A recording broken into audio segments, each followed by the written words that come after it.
Hello കൂട്ടുകാരെ, ഇന്ന് നമുക്ക് വളരെ എളുപ്പത്തിൽ നല്ല ടേസ്റ്റി ആയിട്ടുള്ള ഒരു കറുമുറ മിക്സ്ചറിൻ്റെ റെസിപ്പി കാണാം. വളരെ എളുപ്പമാണ് ഇത് ഉണ്ടാക്കാനായിട്ട്. ഒത്തിരി ഇൻഗ്രീഡിയൻസ് ഒന്നും വേണ്ട കേട്ടോ. വൈകുന്നേരം നമുക്ക് ചായക്ക് കടിയൊന്നും ഇല്ലാന്നുണ്ടെങ്കിൽ പെട്ടെന്ന് തന്നെ തയ്യാറാക്കാൻ പറ്റുന്ന ഒരു ഐറ്റമാണിത്. അവൽ മിക്സ്ചറാണ് കേട്ടോ, എരിവുള്ള അവൽ മിക്സ്ചറാണ് ഇന്ന് തയ്യാറാക്കാൻ പോകുന്നത്.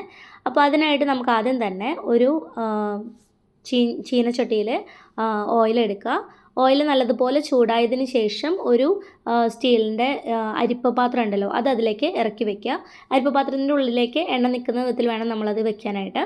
എന്നിട്ട് ആ അരിപ്പ പാത്രത്തിൽ ഇട്ടിട്ടാണ് നമ്മളെല്ലാം ഫ്രൈ ചെയ്തെടുക്കുന്നത് കേട്ടോ. അപ്പോൾ ആദ്യം തന്നെ നമ്മൾ കുറച്ച് കറിവേപ്പില ഫ്രൈ ചെയ്തെടുത്തു. അപ്പോൾ ഇതുപോലെ അരിപ്പ പാത്രത്തിൽ വെച്ചിട്ടാവുമ്പോൾ നമുക്ക് ഒത്തിരി കരിഞ്ഞ് പോവാണ്ടെയും കറക്റ്റായിട്ടുള്ള വറവിൽ നമുക്കെല്ലാം എടുക്കാൻ പറ്റും. അവൽ പോലുള്ള സാധനങ്ങൾ നമ്മൾ ഫ്രൈ ചെയ്യുമ്പോൾ നമുക്ക് ഡയറക്റ്റ് എണ്ണയിലോട്ട് ഇട്ട് കൊടുത്തു കഴിഞ്ഞാൽ അത് കോരിയെടുക്കാനൊക്കെ ബുദ്ധിമുട്ടായിരിക്കും, കുറേയൊക്കെ കരിഞ്ഞൊക്കെ പോവും. അപ്പോൾ ഇതുപോലെ നമ്മൾ അരിപ്പ പാത്രത്തിലോട്ടാണ് ഇട്ട് കൊടുക്കുന്നതെന്നുണ്ടെങ്കിൽ കണ്ടോ, നല്ല വളരെ പെട്ടെന്ന് എല്ലാം ഒരേപോലെ ഫ്രൈ ആയി കിട്ടും ചെയ്യും. അതുപോലെ പെട്ടെന്ന് തന്നെ നമുക്ക് എടുത്ത് മാറ്റാനും പറ്റും കേട്ടോ.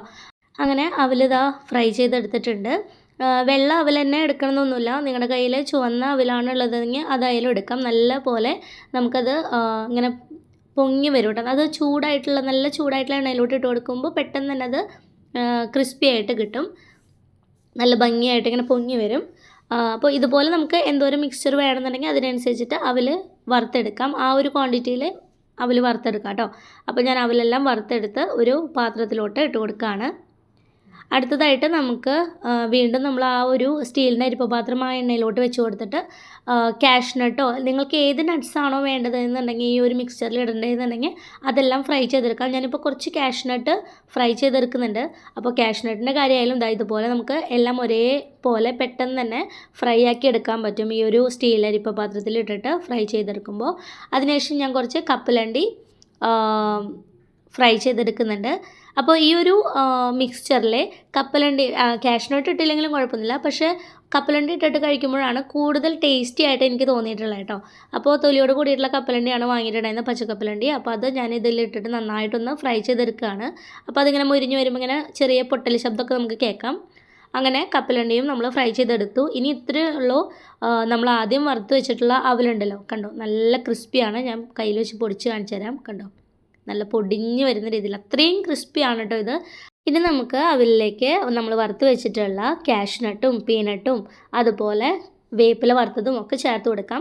പിന്നെ ഇപ്പോൾ ചില മിക്സ്ചറിലൊക്കെ കാണുന്നത് പോലെ വെളുത്തുള്ളി ചതച്ചിട്ട് അതൊന്ന് ഫ്രൈ ചെയ്തെടുത്തിട്ടുണ്ടെങ്കിൽ അങ്ങനെയും ഇടാം കേട്ടോ. ഞാൻ ഇപ്പോൾ വെളുത്തുള്ളി ഇട്ടിട്ടില്ല, വേപ്പില ഇട്ട് കൊടുക്കുക. അങ്ങനെ നമ്മൾ ഫ്രൈ ചെയ്ത എല്ലാ ഐറ്റംസും ഇട്ട് കൊടുത്തു. ഇനി ഇതിലേക്ക് ആവശ്യത്തിനുള്ള ഉപ്പും മുളക് പൊടിയാണ് ചേർത്ത് കൊടുക്കുന്നത്. അപ്പോൾ നമ്മൾ കുറച്ച് ഉപ്പ് ആദ്യം ചേർത്തിട്ട് ഉപ്പും മുളക് പൊടിയും ചേർത്തിട്ട് നല്ലതുപോലെ ഒന്ന് മിക്സാക്കി കൊടുക്കുക.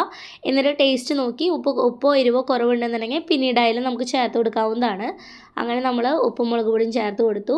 എന്നിട്ട് നല്ലതുപോലെ ഒന്ന് മിക്സ് ചെയ്തെടുത്ത് കഴിഞ്ഞാൽ നല്ല ടേസ്റ്റി ആയിട്ടുള്ള നല്ല ക്രിസ്പിയും എരിവും ഒക്കെ ആയിട്ടുള്ള മിക്സ്ചർ റെഡിയായി കിട്ടും. അപ്പോൾ വളരെ ടേസ്റ്റിയും വളരെ എളുപ്പമാണ് ഈ ഒരു മിക്സ്ചർ ഉണ്ടാക്കാനായിട്ട്. പെട്ടെന്ന് തന്നെ നമുക്ക് എല്ലാം ഫ്രൈ ചെയ്തെടുക്കേണ്ട ആവശ്യമുള്ളൂ. പിന്നെ എല്ലാം കൂടി മിക്സാക്കി കഴിഞ്ഞാൽ നമ്മുടെ മിക്സ്ചർ റെഡി ആയിട്ടോ. നല്ല ടേസ്റ്റിയാണ് കഴിക്കാനായിട്ട്. ചായയുടെ കൂടെ ആയാലും വെറുതെ കഴിക്കാനായാലും ഒക്കെ നല്ല ടേസ്റ്റിയാണ്. ഇനി ഈ ഒരു മിക്സ്ചറിൻ്റെ ചൂടൊക്കെ അറിയതിന് ശേഷം നമുക്കൊരു ടൈറ്റ് കണ്ടെയ്നറിലാക്കിയിട്ട് എടുത്ത് വെച്ച് കഴിഞ്ഞാൽ നമുക്ക് ഇടയ്ക്കിടയ്ക്ക് നല്ല ക്രിസ്പി ആയിട്ടുള്ള ഈ ഒരു മിക്സ്ചർ എടുത്ത് കഴിക്കാവുന്നതാണ് കേട്ടോ. നല്ല ടേസ്റ്റി ആയിട്ടുള്ള ഈ ഒരു മിക്സ്ചറിലേക്ക് നമുക്ക് കോൺഫ്ലേക്സ് ഫ്രൈ ചെയ്തിട്ട് വറുത്തിട്ടിടണമെങ്കിൽ അങ്ങനെയും അതും ചേർത്ത് കൊടുക്കാം കേട്ടോ. അതും ഇതിൻ്റെ കൂടെ കഴിക്കാൻ നല്ല ടേസ്റ്റിയാണ്. അപ്പോൾ നിങ്ങൾ ട്രൈ ചെയ്ത് നോക്കുക. നിങ്ങൾക്ക് ഈ ഒരു വീഡിയോ ഇഷ്ടമാവുകയാണെന്നുണ്ടെങ്കിൽ ലൈക്ക് ചെയ്യാനും ഷെയർ ചെയ്യാനും കമൻറ്റ് ചെയ്യാനും മറക്കരുത് കേട്ടോ. അതുപോലെ തന്നെ ചാനൽ ആദ്യമായിട്ട് കാണുകയാണെന്നുണ്ടെങ്കിൽ ഒന്ന് സബ്സ്ക്രൈബ് ചെയ്ത് സപ്പോർട്ട് ചെയ്യണേ. താങ്ക്